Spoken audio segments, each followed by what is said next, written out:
Welcome to the Blue White Breakdown, presented by PennLive. Johnny McGonigal here, Max Ralph there, rocking his new Puma hat, the Azalea hat. This was a discussion point for anyone watching, and if you're not watching, if you're listening to this on Spotify or wherever you get your podcast, go check out the YouTube after the fact and take a look at Max's hat. So a couple weeks ago, we were in Pagula in between the practice open window where we were watching practice, spring practice up at Penn State, and the time that we go and talk to players and coaches. And I was looking at that hat. I was actually looking at the white one though, with the green in there. Yeah. And I just turned over my shoulder, and there's Max, and he's like, "Oh, I like that." So I'm glad that you were able to get that. You got your PennLive swag on as well. That's right. That's right. We're recording this Thursday at noon, as we do every week live. The chat is open. If you're in here with us, awesome. Love it. Drop any questions, comments you want. And unlike last week where we had a little bit of technical issues where we couldn't see the chat pop up, the comments in real time, we can this week. So if you have any questions at all, fire them our way. But Max, me and Bob talked on Monday, talked a lot of NFL draft through the Penn State lens, previewing that, which of course starts tonight, Thursday night. Abdul Carter, Tyler Warren, expected to go possibly both in the top 10, which would be awesome for them. Nick Faraball, our Steelers writer, and I did our own little back and forth first round mock draft on Wednesday, which was a lot of fun. Both of those podcasts are out. If you haven't listened to them, listen to them now, or well, not now, but when you're done here, listen to them.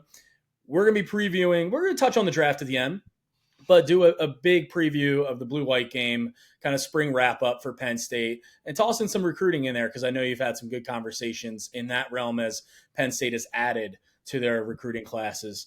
But Max, first things first. How you doing, bud?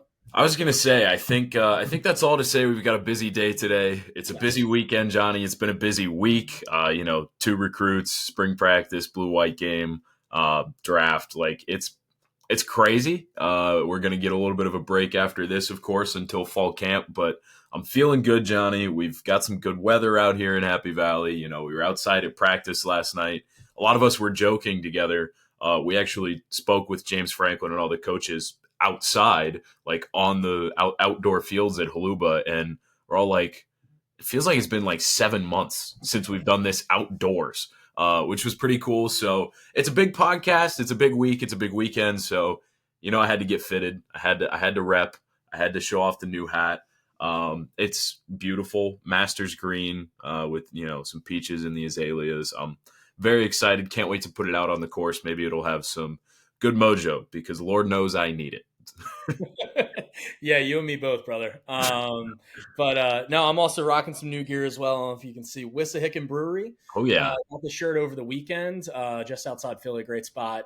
Not a sponsor, but maybe I'll hit them up and see. I think they're owned by Penn Staters. So we'll see. Maybe we can get another blue-white breakdown sponsorship here out of that. But no, man, it's been a really hectic week. Been a really busy few days ahead of us as well. I wasn't up there in State College for practice on Wednesday. I was in Hershey on Tuesday. Got word that Saquon Barkley was surprising the students of Milton Hershey School at their assembly.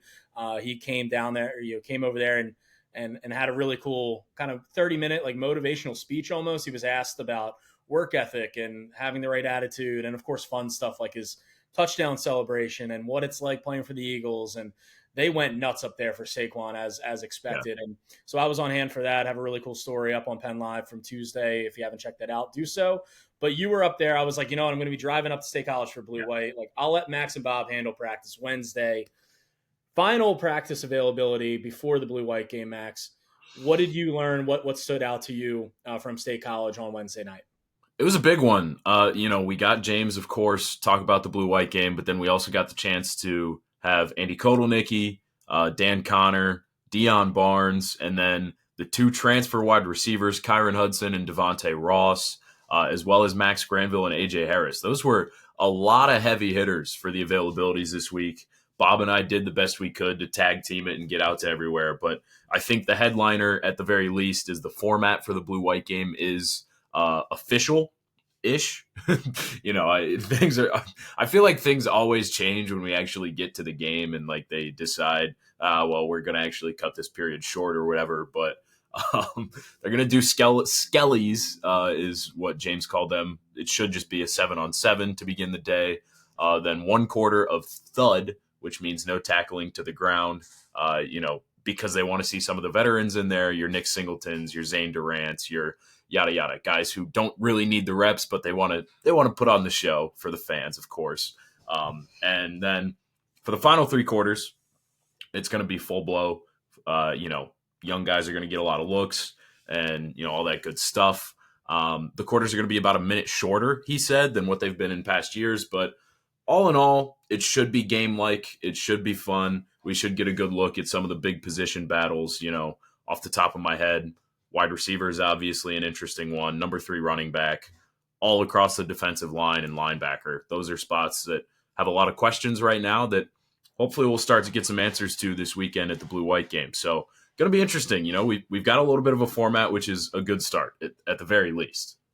Yeah, very much a different, similar format. At least that's what James says, but it's going to be a different feel to this Blue-White game because, obviously nationwide, there's a lot of programs that are just straight up doing away with spring games. And, would Penn State do that, follow that trend in the future?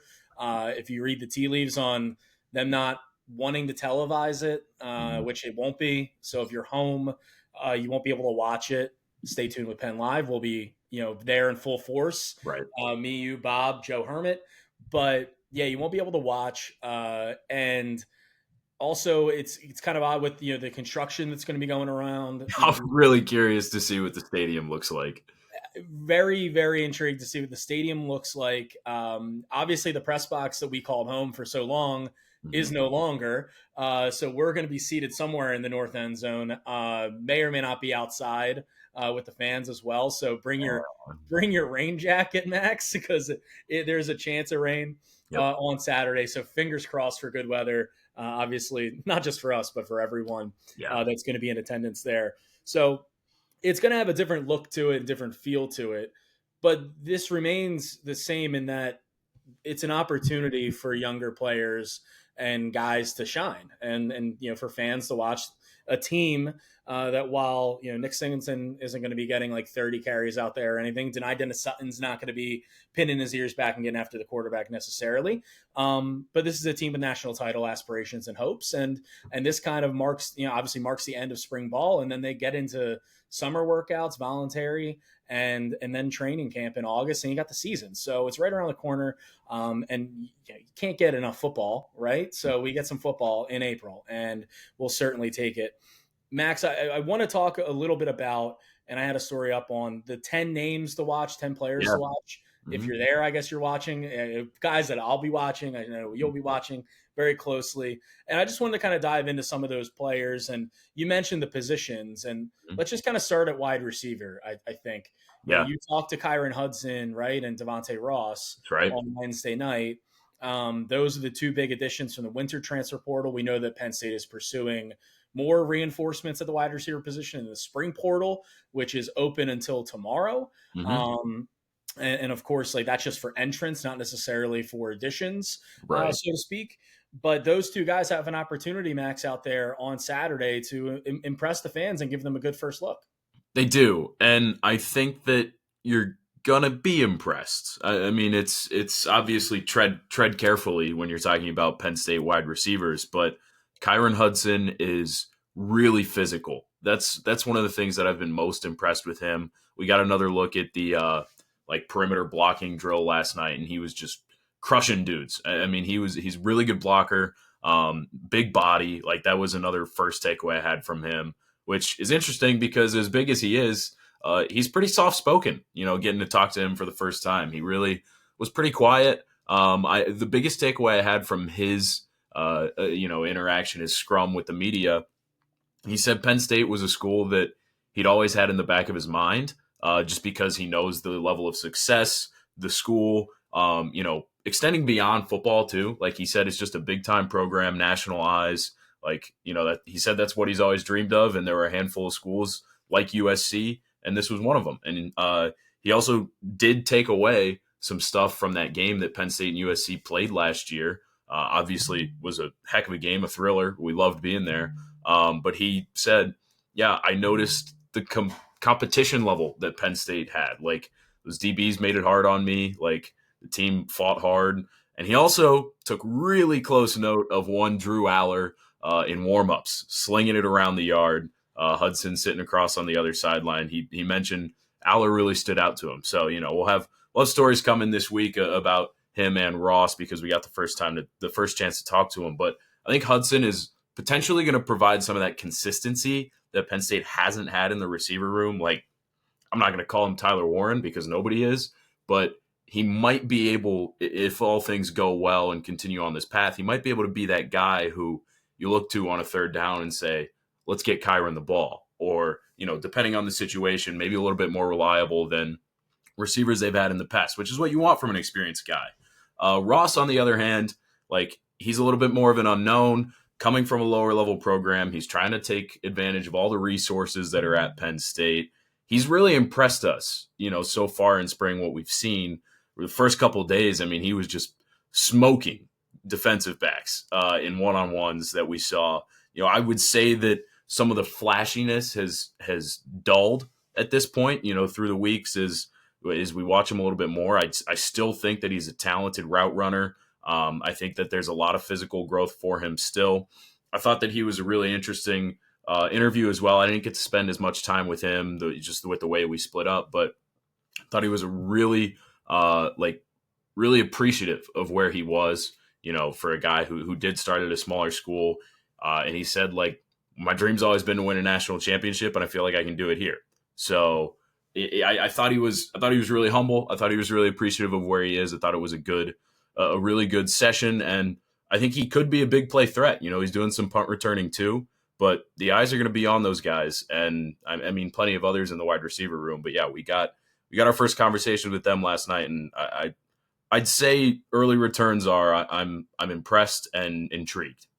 Yeah, I mean, Devontae Ross, a guy who had over 1,000 yards, 11 touchdowns last year for Troy, had a big game against Iowa in the non-conference, which was something that James Franklin has brought up in the past in terms of understanding that a player from a smaller level, from a lower level, can come up and compete on the level of the Big Ten, on the level that Penn State is going to be playing in, week out, once we hit late September, early October. So that's a good sign. We talked to Drew Aller earlier this week over Zoom on Tuesday morning, and I asked Drew because we talked about the schedule and the calendar and how it's falling for Penn State, where these wide receivers, not just the wide receivers, but the entire team going through spring camp while the transfer portal is going on concurrently. And so these guys are competing for snaps, competing for targets, competing for a role, while Penn State is still talking to other people to try to bring them in to, in theory, take their role or take a piece of the pie. So I asked Drew, I was like, kind of, what's your role in all this when it comes to portal recruiting, and kind of like, what's your pitch or sell, really? And he didn't want to get into it. He was just like, yeah, I don't think I can really dive into that. But he used that question as an opportunity to kind of spin it to the wide receivers who are in the building, who are in the program right now. And he said more than once, he said that they've taken a huge step, huge improvement this spring. And, he talked specifically about Kyron Hudson and the contested catch ability that he has. He talked specifically about Devontae Ross. And he said, with Devontae, you put the ball in his hands, he's going to make people miss, which we need. So even Drew understands, like, they need that from their wide receivers. And they didn't necessarily, they had the blazing speed of Amari Evans just shooting down the seam, but they didn't really have that make you miss kind of quality at the wide receiver position last year. And especially when you lose Tyler Warren to the NFL, we'll get to him and Abdul Carter here in a minute or a few minutes, losing a player like that who is just a target machine, you need guys who can also just catch the ball for you. And so interested to see if they do anything in the spring portal, if they're able to bring in a guy or two there. We know that they're pursuing reinforcements in that area really as we speak. A couple of other wide receivers I wanted to touch on because Kyron and Devontae were at or near the top of my list of those players that I'm looking Mhm. forward to watching in the blue-white game. But a couple more, Tysier Denmark is second-year player from Philly, got a little bit of run last year, but he was a late enrollee, Mhm. in the summer. So he didn't have a full off season with the team prior to his true freshman year. And, he's a guy who, talking to players, coaches, really anyone, he's got the talent to make an immediate impact. Marcus Hagan said, his time is now Yeah. to do that. But it feels like that's kind of the approach overall with the wide receivers. It's like, we're trying to win a national championship. You're a freshman, you're a senior, it doesn't matter. Your time is now. And I feel like that applies to a guy like Kobe White. He plays for the Bulls. Kobe Yeah. Howard. I'm not even a Bulls fan, but been watching a little bit of playoffs. Yeah. Well, you haven't been watching much of the Bulls then. No, I watched one game. Yeah. Kobe Howard, the true freshman wide receiver, has turned some heads, as an early enrollee. So he's one I'm watching as well on Saturday. Yeah, I think we obviously don't want to spend an entire podcast on the wide receivers, but I do also want to shout out a guy who has really impressed me. Not necessarily a guy I expect to see a whole lot this fall, but Lyric Samuel, he's dynamic. He has made some plays in the action that we've seen in practice that really make you sit there and go, wow. Like, his hands are really strong. Body control is a thing that not all guys his age have. He's made catches in the corner of the end zone, on the sideline. He uses his 6'4" frame really well, can really high point the football. He just needs to add a little bit of weight. Like James Franklin was saying that still last night when he was asked. I think Bob asked him about, some of the freshmen, the early enrollees, and he was like, he rattled off a bunch of them, but when he got to Lyric, he said, you wouldn't think he's 185 pounds because he really doesn't look it. He has put on weight since he got here, about 10 pounds, but he's still light. He's still got a lot of room to go, but the pure ball skills that we've seen so far really make me excited for what Lyric Samuel could be in the future. I think that there's a lot of promise in that young receiving core.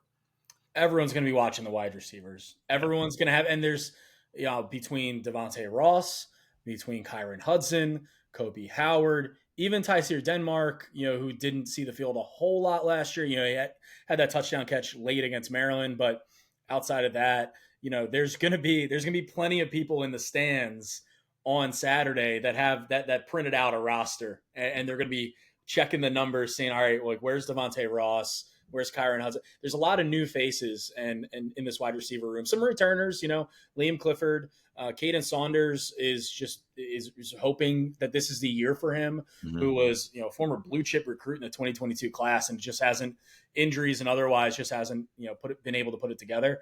So there are some returners in this room, but a lot of new faces as well. New faces across the team though, too.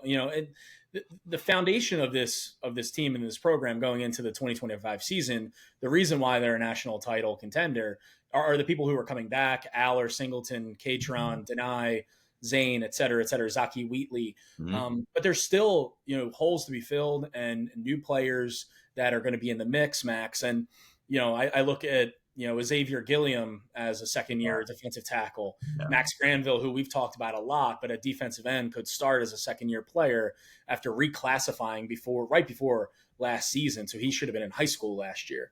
You look across the board, there's a lot of players like that. Even I'm curious to see how Darius Dixon does, the true freshman corner, who was, one of, if not the highest rated player, in Penn State's 2025 recruiting class, early enrolling as a corner. So there's a lot of new faces that I think during, especially that third and fourth quarter, those final periods of action that we're going to see a lot of those guys. Yep, I'm with you. And there are so many names that we could pick out. And the positions that I already mentioned are the ones that I'm most interested in watching. Think about Anthony Specca, year 2. There's some real need at linebacker. Even if they're only going to play 2 guys for a lot of defensive snaps, there still needs to be depth. And there's not a lot of it between Tony Rojas and Dom DeLuca. I want to see Keon Wiley healthy. I want to see him running on his lower body after the injury. I want to see Anthony Specca. I want to see LeVar Arrington. I want to see Junior. I want to see Alex Tash. Those guys have shown some athleticism. They're going to be raw, But if you put them on the field in a game like atmosphere, what are they going to do? There are a lot of guys I don't want to see. Anai White, Zariah Fisher.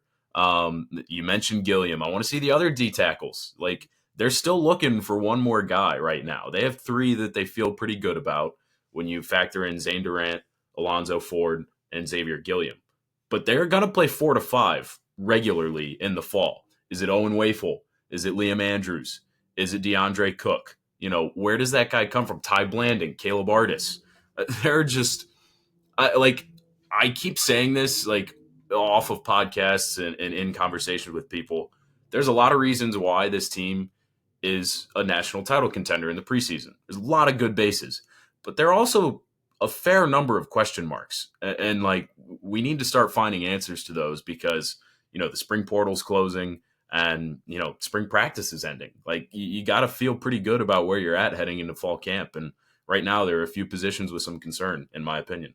Yeah, definitely. And something that I know you agree with, and I've talked to Bob about this too. It's like, a part of our job is to identify those weaknesses and those areas of concern that really areas just to keep a closer eye on. Mm-hmm. But also, big picture, we're sitting here in April, teams across the country have the same questions, and you always see players step up to fill a role, whether that's in April, whether that's in October if someone goes down and gets hurt. Not having a Tamir Robinson at linebacker, like, that's a blow. Like, that's unfortunate. JB Nelson, offensive lineman, he was probably going to be that swing guy at guard tackle. Is that going to be Javen Williams? Mm-hmm. Interested to watch the former YO stand out. Put on he's probably going to be at right tackle, in the blue-white game because we haven't seen Nolan Rucci. We haven't seen Anthony Donko. We actually did see Nolan Rucci last night. Did? Okay. All right. He was limited in what we saw, but he was out there, participated in a couple of double team drills, didn't hit the sled, but he's out there. James basically said it's just a nagging thing, not long term or anything. So good at least to see him out there. But before I didn't mean to cut you off, but like, when you talk about there's got to be guys who step up, Nolan Rucci was one of those guys last year. So it's going to happen for sure.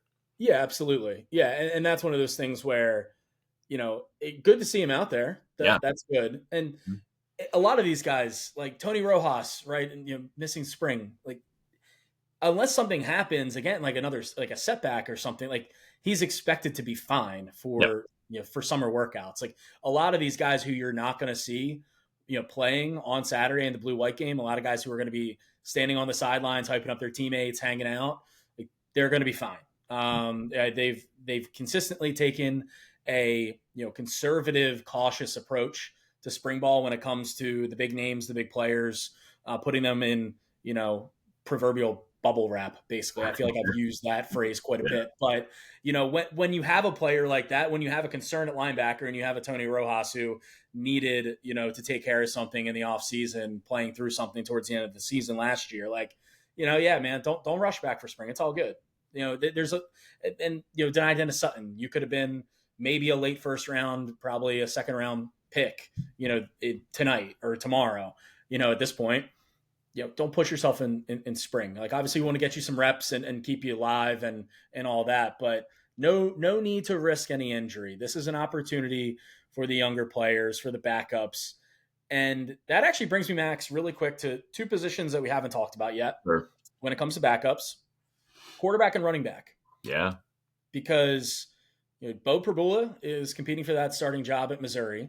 So it's either going to be Ethan Gronkmeyer or Jackson Smolik as Drew Aller's backup for this upcoming season. Ethan filled in when Bo left right before the playoff as the number 2. Smolik was out for the year with an injury that he suffered around this time last year. Both of those guys competing for the number 2 job at quarterback. I don't expect, and I know you don't expect either, like, any sort of clarity from James Franklin on who the backup is until it's absolutely necessary, especially with the portal still open. Right. But excited to see both those guys sling it on Saturday. At running back, you've got Nick and Katron going to be taking 95% of the carries unless an injury happens this upcoming season. Mm-hmm. But you've got Quentin Martin, Corey Smith, Cam Wallace, in the mix. You've got Tyke Hayes as a true freshman, Jabri Wallace Coleman arriving in the summer. So, it's one of those where like you don't want to put too much stock in a spring game. There's always like a random walk on who has a big play, and it's like, oh, is he gonna have a role? Like, no, probably not. But at the same time, when you're looking at some of these backups, like these reps matter to these players quite a bit. Yeah. James said they're like gold. I mean, that was one of the first questions he answered last night. You really have to take a hold of these opportunities when you get them. And some guys do, like Zachy Wheatley last year. He exploded in the spring. So there's going to be a few names that you're not expecting. But yeah, you're right. Those two positions are under the radar. But they got to have a backup quarterback. And I think that both of those guys, Smolik and Grunkemeyer, they both throw really good footballs. Like, they've got talent, both of them, legit talent. They just got to put it together in the decision making, and they got to get reps, which neither of them have a whole lot of those right now. So it's going to be interesting. But Johnny, should we pivot to some recruiting? It's been a big week on the trail, and I do want to make sure we get to one comment that we have here from way back. He says, I really hope we get Joey Bryan. What are your thoughts? Joey O'Brien, sorry. What are your thoughts on us landing him? Of course, any Penn State fan is really hoping for Joey O'Brien. He's burst onto the scene, become one of, if not the top prospects in Pennsylvania right now. I mean, Penn State, like, it's real. The interest is real. It could be, who knows? Like, I think that you're going to have to wait for official visits. Like, he's going to be on campus. That one is going to be a big one, but certainly a big name. And like, I would not count Penn State out of it at all. No, certainly not. And I saw that he visited Oregon, so it's not like he's just staying, just like in a little bubble, right? Like, he's going to expand and check out all of his options. Arguably the best player in Pennsylvania in this current recruiting class, and that's one where you also have the offensive lineman there, Makio. I might be pronouncing his last name wrong. That would be bad on my part. But I apologize if I am. Yeah. But LaSalle is a big program, obviously produced Abdul Carter and a lot of other players. They were interested in the quarterback until Penn State has two quarterbacks now in its 2026 class with Peyton Falzone. But yeah, a program that is of great interest to Penn State, a player that's of great interest to Penn State. And I've been working them to try to get out there to LaSalle to talk to Joey and some of the other prospects they have, and hasn't fully come to fruition yet, but that is something that's on the docket for the near future. Yeah. You mentioned Peyton Falzone. That's a good place to pick up. I know you and Bob talked about him quite a bit on a podcast a little bit ago, but I recently spoke with his dad, who's the head coach over at Nazareth, and Peyton himself. I'm going to have, I think, two stories coming out of it. And I just got to say, like, really impressed with the kid, like, himself. There are not a lot of high school prospects who get it as much as he does. Like, he's been driving out to Ohio 7 hours each way to train with Brad Mendler, who obviously trains Drew Aller and Ethan Grunkemeyer as well. Has a lot of respect from Penn State and Ohio State, for that matter. Big time programs. He's a legit QB coach. Peyton has been going up there and like really takes it seriously. I mean,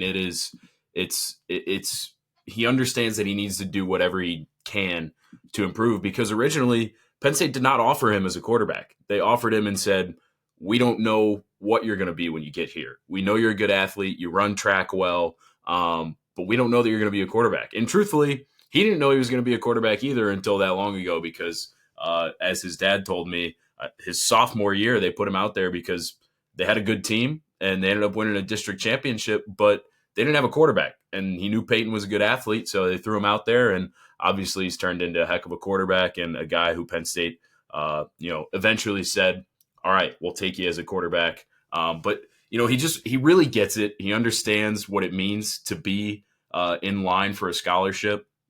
Like, this is like a crazy thing, but he ended our phone call. He was like, I'll do every interview that I can with you, because I understand that this is also your livelihood, and I understand like what you guys are doing here. And I was just like, that's an impressive young man. Like, he gets it. Really smart kid, talented athlete, great runner, dual threat quarterback.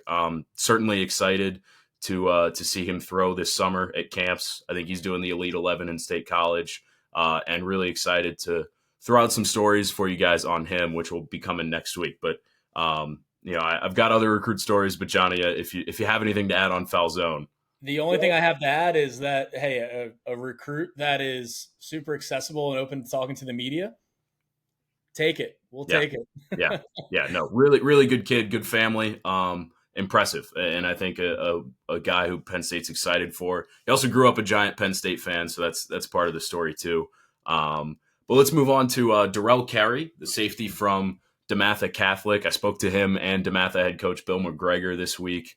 Another story coming out next week once we're out of the aftermath of the draft and the blue-white game. But I think all you need to hear is Bill McGonigal saying, yeah, he kind of reminds me of KJ Winston. So, obviously they played at the same high school, so you can take it with a grain of salt if you want, coached by the same guy. But the reason he says that, Carey is 6'3", 200 pounds. He's a big body, long DB. And he has the ability to move outside, play corner. He can play in the box. He can play a deep safety. And that's what he really prides himself on, too. I ask every recruit, how would you describe your own game? And that's basically what he said. I'm versatile. I can do anything. And that's what I hope coaches know about me. And the length, too, is big for Penn State. Another smart kid who gets it, said he's really excited just to be able to say, I'm going to play for a top 5 program in the country. Because Penn State is big in Maryland, big in DeMatha. He also knows LeVar Keys well, the wide receiver commit. I thought Darrell was a good interview too. And he's really versatile DB who might be flying a little under the radar, if you ask me, prospect status wise. And I think, I had the conversation with McGonigal. It's because DeMatha just pumps out so many guys. He's always pushing his seniors every year. And so when the juniors are there and playing well, sometimes they get overlooked. And so, Darrell's offers have picked up in the winter. He's going to have a ton of OVs this summer too, but he's Penn State locked in. And I think it's a really good get and a guy who could end up at the end of this cycle with a higher prospect rating than he has right now. If you're a Penn State fan and hear a KJ Winston comparison, if you want to take, like you said, if you want to take it with a grain of salt, sure, whatever. But I would just take it and run with it and be happy with it because KJ was obviously a great player for Penn State. And I was actually thinking the other day too, just going through all the draft stuff and beyond Abdul and Tyler, we know that Jalen Reed is going to get picked in the first 4, maybe 5 rounds.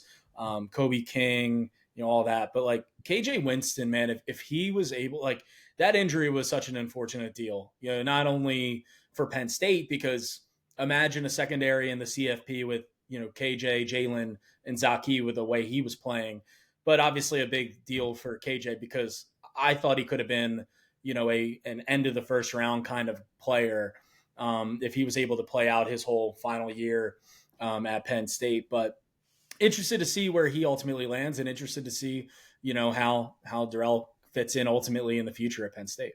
Yeah, I promise you this. If KJ was healthy all last year, Oregon is not scoring 45 or whatever it did in the Big Ten championship because that secondary was good as it was.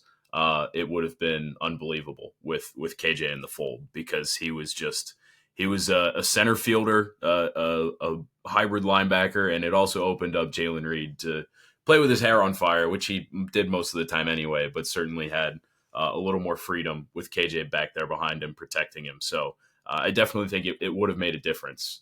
But yeah, Carey's an interesting prospect big time. And then the other one they added, just to wrap up, is Isaac Chukwura. I hope I said that right, from Delaware, defensive lineman who pretty much unknown. He's a 3-star prospect now since his commitment. And he was offered a week ago and was, proved himself to the Penn State staff and, earned an offer and, jumped on it. I've seen from other people him saying it was his dream school all along and he couldn't stop thinking about the offer once he got it, hoping to connect with him next week as well. And down the pipeline, I've got a Pittsburgh trip planned for the middle of next week, Johnny. Going to be stopping by McKeesport, going out there to see Kaman Spell and also catch my Cubbies in Pittsburgh. So it's going to be a good trip. Going to have another good story for you guys coming out of that. But Penn State recruiting's hot. They're real hot. The 2026 class is going to be in the top 10, maybe top 5. They keep adding. Joey O'Brien, who we mentioned, is a potential addition there that could really catapult things. And 2027 is already off to a fantastic start, especially in Western Pennsylvania. Come on, Spell, by the way, now a 5-star, the number 1 running back in the country at the moment. So, Penn State recruiting's hot as it's arguably ever been. I mean, these 2 classes that are coming up are going to rival 2022, I think. So it's big news. And something to keep an eye on too this weekend, because there always tends to be a blue-white weekend commit or two. Yep. And that's not an informed thing of like, oh, there's one guy I'm looking to see if he's going to commit necessarily. Mm-hmm. But it always tends to happen, right? Like we're watching the spring game and it's like, oh, shoot, like that kid just that kid just tweeted he's committing. Someone has to write the story. We're paying attention to this.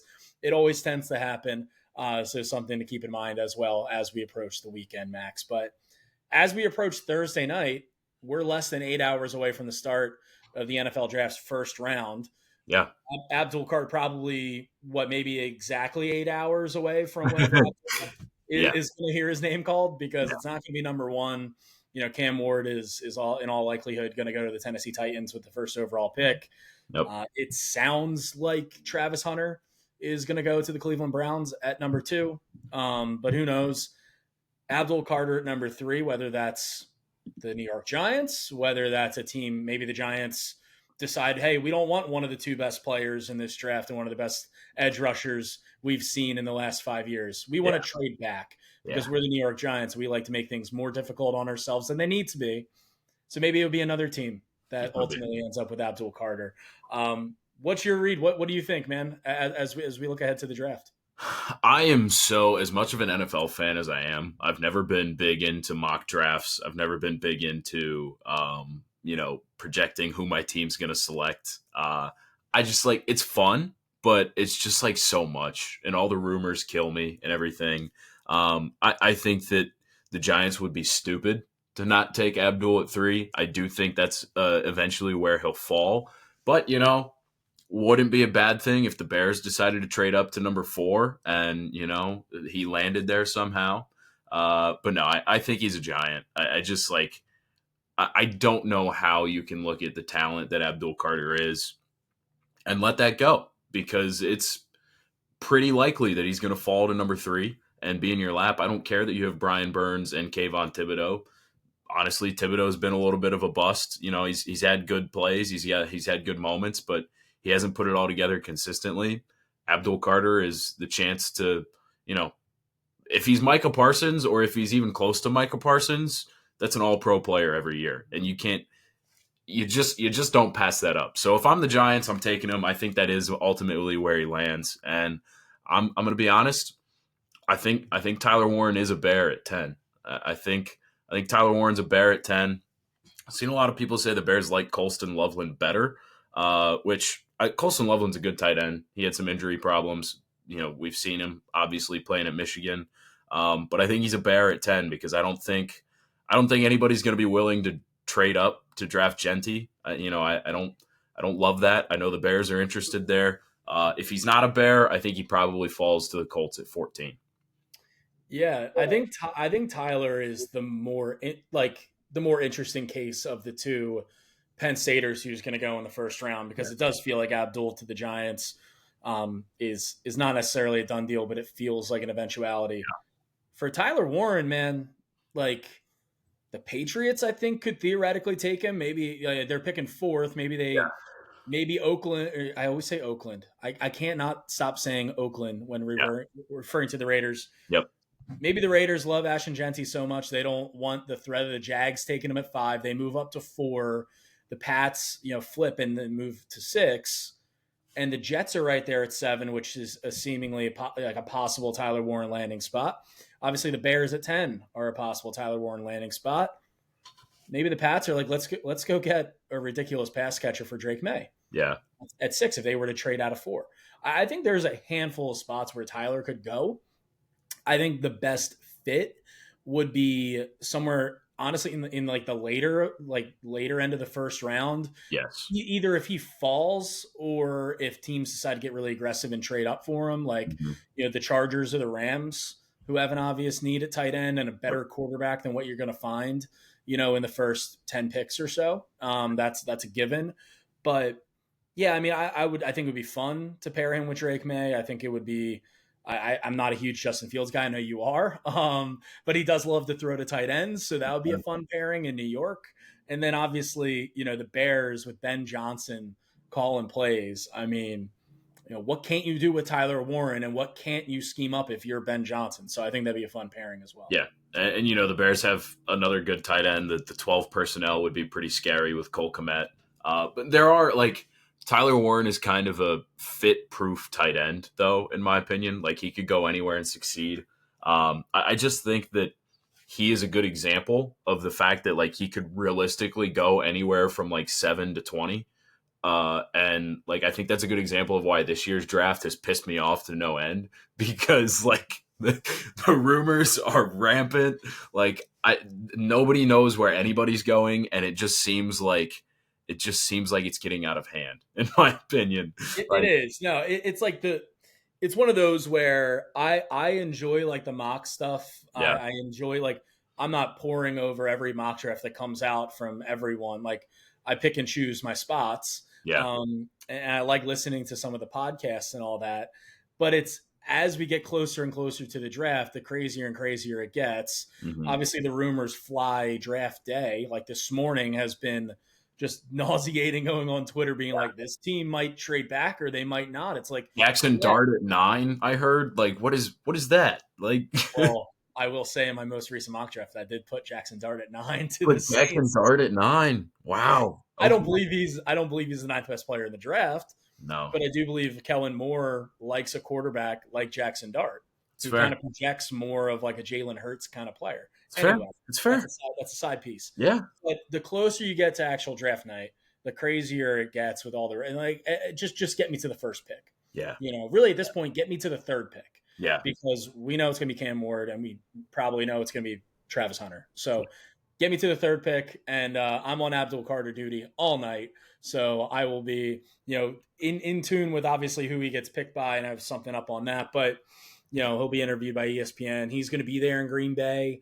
So he'll have a press conference, I believe. Yep. James Franklin's going to be there next. Yeah, he's got a busy day. He's probably getting lunch right now as we speak with Tyler Warren. He probably is. He's probably in Atlee, Virginia. I think that's the town, right? Atlee.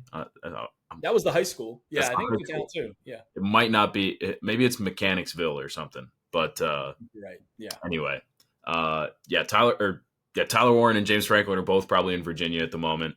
I just have one more thing to say about the top of the draft.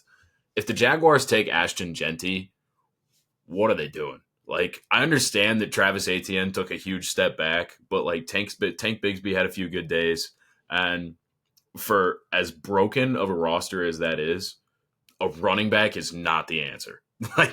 Like a running back is just simply not the answer, especially when you have two already that are on rookie deals and like are serviceable at least. It's not the answer. I think it's one of those, and this is a bigger conversation that we don't necessarily have time for today, but just to throw this point out there, I feel like a lot of people saw what Saquon Barkley did for the Eagles and just dropping him into that team, and then they win the Super Bowl.